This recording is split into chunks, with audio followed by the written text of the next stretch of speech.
تجہیز و تکفیر کے معاملے میں مصروف تھے۔ آپ کو جب یہ معلوم ہوا کہ صدیق اکبر رضی اللہ تعالیٰ عنہ کے ہاتھ پہ بیعت ہو رہی ہے، آپ کو خلیفہ منتخب کیا گیا ہے، تو حضرت امام حسن رضی اللہ عنہ فرماتے ہیں کہ حضرت علی رضی اللہ تعالیٰ عنہ کے بدن مبارک پر اوپر چادر بھی نہیں تھی، آپ ایسے ہی نکلنے لگے، گھر کے باہر نکل گئے اور میں چادر لے کر آیا تو آپ اوڑھ لیے، مگر چادر گھسیٹتے ہوئے حضرت صدیق اکبر کے پاس آئے اور یہ کہنے لگے کہ آپ نے مجھے پہلے خبر کیوں نہیں دی؟ تو صدیق اکبر نے فرمایا کہ علی کیا ناراض ہو؟ تو عرض کرتے ہیں کہ امیر المؤمنین میں ناراض نہیں ہوں، میں یہ چاہتا ہوں کہ سب سے پہلے آپ کے ہاتھ پہ بیعت کروں اور آپ کو اپنا نبی کا خلیفہ مانوں، اس لیے میں جلد بازی کے ساتھ آپ کے پاس آیا ہوں۔ حدیث پاک ہے، باضابطہ حضور شیخ الاسلام بانی جامع نظامیہ رحمۃ اللہ علیہ اپنی کتاب مقاصد الاسلام حصہ پنجم میں نقل فرمائے۔ تو حاضرین کرام، حضرت سیدنا صدیق اکبر رضی اللہ تعالی عنہ کے مطابق کہ جب آپ خلیفہ منتخب ہوئے، دوسرے دن جیسا ہمیشہ آپ کرتے تھے ایسے ہی اپنے کندھے پر کپڑوں کا گٹھا لے کر نکلے، اور دوسرے صحابہ کرام جو بیت المال کی کمیٹی اور خلیفہ منتخب کرنے کی جو کمیٹی تھی وہ تقریباً 6 صحابہ کرام تھے، ان حضرات میں سے ایک صحابی نے دیکھا اور کہنے لگے آپ کاروبار کریں گے، آپ بازار میں جائیں گے، آپ تجارت کریں گے، تو پھر یہ مسلمانوں کی باغ ڈور کون سنبھالیں گے؟ ہم کو کون سنبھالے گا اگر آپ تجارت کریں گے؟ تو صدیق اکبر رضی اللہ عنہ نے فرمایا اگر میں تجارت نہ کروں تو پھر میرے بال بچوں کو کون کھلائے گا؟ تو یہ بات پہلے دن، خلافت کے پہلے دن کی بات ہے۔ یہ صحابہ کرام کی جو کمیٹی 6 حضرات کی تھی، ان میں حضرت مولا علی، حضرت عثمان غنی، حضرت ابو عبیدہ بن جراح، حضرت عبد الرحمن بن عوف رضی اللہ تعالیٰ عنہ اجمعین، یہ سارے حضرات تھے۔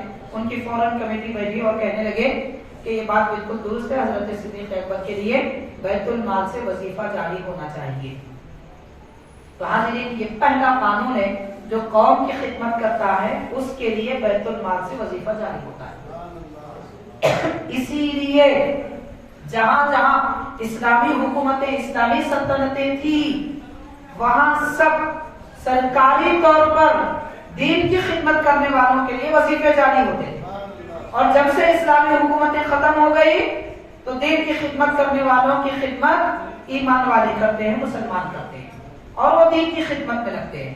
بہرحال حاضرین، حضرت صدیق اکبر رضی اللہ تعالیٰ عنہ کے لیے تقریباً 4 درہم مقرر کیے گئے۔ ماہانہ آپ کا مشاہرہ، جسے ہم تنخواہ کہتے ہیں، آپ کا ماہانہ معاوضہ اور مشاہرہ 4 درہم مقرر کیے گئے، اور وہ صحابہ کرام مقرر کرتے ہیں۔ آج آپ غور کیجئے، اگر کوئی پی ایم سی ایم ہو جائے، کیا کوئی منتخب کر سکتا ہے تمہاری تنخواہ؟ اتنی تنخواہ تو مقرر ہوتی ہے، مگر جو ایکسٹرا آمدنی ہوتی ہے اس کا کوئی حساب نہیں ہوتا۔ لیکن حضرت صدیق اکبر رضی اللہ تعالیٰ عنہ ساری دنیا کو درس دے رہے ہیں، میں مسلمانوں کا خادم ہوں، بادشاہ نہیں ہوں۔ آپ یہ فرما رہے ہیں میں مسلمانوں کا خادم ہوں، اگر میرے گھر کا خرچ بھی کوئی منتخب کرے گا تو وہ مسلمان ہی ہوں گے۔ 4 درہم مقرر کیے جاتے ہیں۔ حاضرین، 1-2 مہینے گزرنے کے بعد میں حضرت صدیق اکبر رضی اللہ تعالیٰ عنہ کے دستر پہ میٹھا آتا ہے، اور آپ یاد رکھیے حضرت ابوبکر صدیق رضی اللہ تعالیٰ عنہ جب تجارت کرتے تھے خلیفہ ہونے سے پہلے، اہل مدینہ کے مالدار شخصیتوں میں شمار ہوتے تھے۔ ظاہر ہے تجارت کرنے والے تو مالدار ہی ہوں گے، اہل مدینہ کے مالدار شخصیتوں میں شمار ہوتے تھے۔ جب خلافت کا منصب سنبھالا تو سب سے غریب ہو گئے، سب سے غریب ہو گئے۔ اسی لیے حضرت بانی جامع نظامیہ رحمۃ اللہ علیہ فرماتے ہیں کہ یہ خلافت راشدہ جو خلافت نبوت ہے، اس کو کون اپنے گلے لگائے گا کہ اس خلافت کی ذمہ داری سنبھالنے والے کو پیٹ بھر کر روٹی اور جسم بھر پہننے کے لیے لباس نہیں مل سکتا؟ ایسی خلافت کو کون گلے لگائے گا؟ وہ خلفائے راشدین ہی ہیں۔ ان کا صبر، ان کا تحمل، ان کی اعلیٰ ظرفی ہے کہ انہوں نے اس خلافت کو قبول کیا، ورنہ کوئی قبول نہیں کر سکتا۔ تو حاضرین، خلافت کا مطلب یہ دنیا کی سلطنت نہیں ہے۔ دنیا کی سلطنت ہوتی تو لوگ لڑ لیتے، خلافت میں لینا نہیں ہوتا، خلافت میں سب دینا ہوتا ہے۔ جہاں دینے کی بات آتی ہے وہاں کون آگے بڑھے گا؟ وہ صدیق اکبر کی شان تھی جو آگے بڑھے، فاروق اعظم کی شان تھی جو آگے بڑھے، عثمان غنی کی شان تھی جو آگے بڑھے، مولا علی کا مقام تھا جو آگے بڑھے. ورنہ ہر کسی کے بس کی بات نہیں ہے کہ جہاں کھونے کے لیے کوئی تیار ہو جائے. خلافت لینے کی بات نہیں کرتے، خلافت کھونے کی بات کرتی ہے. انہوں نے اپنی ساری جائیداد کھو دی، انہوں نے اپنا سارا گھر بار کھو دیا، لیکن اسلام کو بچا لیا. اس کو خلافت راشدہ کہتے ہیں، اس کو خلافت نبوت کہتے ہیں. بہرحال حاضرین، جب آپ کے دسترخوان پر میٹھا آیا، حضرت صدیق اکبر رضی اللہ تعالیٰ عنہ نے اہلیہ محترمہ سے فرمایا کہ آپ کے پاس اتنے پیسے کہاں سے آئے کہ میٹھا بنا سکے؟ بیت المال سے ہمیں اتنی تنخواہ نہیں ملتی، اتنا مشاورہ نہیں ملتا کہ ہم میٹھا بنا سکیں. تو اہلیہ محترمہ عرض کرتی ہے کہ حضرت آپ جو خرچ دیتے تھے پکوان کے لیے، گھر بار چلانے کے لیے، ایک ایک پائی بچا کر 2 مہینے کے بعد میں نے اتنے پیسے جمع کیے کہ میٹھا کھانے کا من چاہا، آپ کو بھی کھلانا میں چاہیے، اس وجہ سے اتنے پیسوں میں میٹھا میں نے بنا لیا. تو حضرت صدیق اکبر رضی اللہ تعالیٰ عنہ جن کی زندگی پہلے امیروں والی شان والی زندگی گزری تھی، میٹھا غنیمت آیا ہے تو غنیمت سمجھ کر کھا نہیں لیتے، بلکہ فرماتے ہیں کاغذ قلم لاؤ. دسترخوان پر میٹھا ہے، سامنے موجود ہے، آپ کاغذ قلم منگاتے ہیں اور بیت المال کی کمیٹی صحابہ کرام کو لکھتے ہیں کہ میرے تنخواہ میں سے 2 درہم 2 مہینے میں کم کر دیے جائیں. اس لیے کہ 2 درہم کی بچت سے 2 مہینے میں ایک بار میرے گھر میں میٹھا بن سکتا ہے، اور مجھے میٹھے کی ضرورت نہیں ہے، نہ میرے کو نہ میرے گھر والوں. سوکھی روٹی سے میرا گزارا ہو سکتا ہے، میں اپنی قوم کا پیسہ میٹھا کھانے کے لیے استعمال نہیں کروں گا. یہ تقوی، یہ پرہیزگاری ہے. سارا جہاں احتجاج کرتا ہے تنخواہ بڑھاؤ، صدیق اکبر احتجاج کرتے ہیں تنخواہ گھٹاؤ. یہ شخصیت کا نام ہے حضرت ابوبکر صدیق رضی اللہ تعالیٰ. تقوی، پرہیزگاری. اسی لیے قرآن نے کہا اتقا، سارے جہاں میں سب سے بڑے پرہیزگار وہ حضرت ابوبکر صدیق رضی اللہ تعالیٰ. ایسے بے شمار آپ کے احوال اور واقعات ہیں. بہرحال حاضرین کرام، آج کی شب بڑی متبرک رات ہے. یہ وہ رات ہے جس میں حضرت صدیق اکبر رضی اللہ تعالیٰ عنہ کا وصال اگلے دن ہوا، اور اسی دن کی یہ مقدس رات ہے.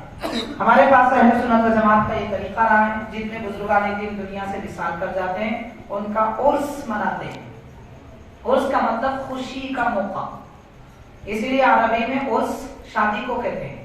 کس بات کی شادی؟ مطلب شادی کا مطلب خوشی. نکاح وہ اسلام میں ہے، ہماری بول چال میں جس کو ہم شادی کہتے ہیں اس کا اصل معنی ہے خوشی. تو اس کا معنی ہے شادی مطلب خوشی. کس بات کی خوشی؟ اس بات کی خوشی کہ بندہ جب تک اس کی روح جسم میں مقید ہے، گویا کہ وہ ایک پنجرے میں، اور جب روح جسم سے جدا ہو جاتی ہے، آزاد ہو کر اللہ کی قربت کے مقامات کی سیر کرنے لگتی ہے جس کا کوئی اندازہ نہیں کر سکتا. تو اللہ کے بندے اللہ کے قریب ہو جاتے ہیں. اس سے بڑھ کے ان کے لیے کیا خوشی، اور اس سے بڑھ کے ہمارے لیے کیا خوشی کہ جن سے ہم محبت کرتے ہیں وہ رب کے قریب ہے، اور ہم ذکر کر رہے ہیں تو وہ ہمارا ذکر اللہ کے دربار میں کر رہے ہیں کہ اے پروردگار، تیرے بندے کے چاہنے والے تیرے بندے کا ذکر کر رہے ہیں. تو ہم اللہ والوں کا ذکر کرتے ہیں، اہل بیت کرام، صحابہ کرام، اولیاء اللہ کا. تو اللہ کے بندے بھی اللہ کے پاس ہمارا ذکر کرتے ہیں. یہ فضیلت ہمیں ملتی ہے، اس لیے بزرگوں کے عرس کا اہتمام، ان کی مجلسوں کا اہتمام کیا جاتا ہے. بہرحال ان ساری باتوں سے ہمارے سامنے عقیدے بھی پختہ کرنے کی ہمیں ضرورت ہے، اعمال میں بھی ہمیں پختگی حاصل کرنے کی ضرورت ہے. اور یہ جو دونوں میں پختہ ہوتے ہیں وہ سچے پکے سنی ہوتے ہیں، ورنہ ٹلمل ہوتے ہیں، نہ ادھر کے نہ ادھر کے. بڑا مشہور محاورہ ہے، نہ خدا نہیں ملا نہ عیسیٰ علیہ السلام، نہ ادھر کے رہے نہ ادھر کے رہے. اور ہمارے دکن کا محاورہ ہے کہ دھوبی کا کتا گھر کا نہ گھاٹ کا. ایسا نہیں بننا چاہیے. ہم دامن تھام لیں نبی کے جانثاروں کا، وہ صحابہ کرام بھی ہیں، اہل بیت پاک بھی ہیں. ان کا دامن جب تک تھامیں گے، ان کی محبت جب تک دل میں رہے گی، ان کی عظمت جب تک دل میں بسے رہے گی، اور ان کے نقش قدم پر جب تک چلتے رہیں گے، ہم کامیاب. اور جب ان کو بھول جائیں گے سمجھ لیجیے کہ ہمارے لیے دنیا میں بھی خسارہ، آخرت میں بھی خسارہ ہے. اللہ تعالیٰ سے دعا ہے حضرت سیدنا صدیق اکبر رضی اللہ تعالیٰ عنہ کا فیضان عطا فرمائے، اور جو کچھ یہ محفل سجانے میں حضرات نے کوششیں کی ہیں، مولا ان کو دنیا و آخرت میں سرخری عطا فرما۔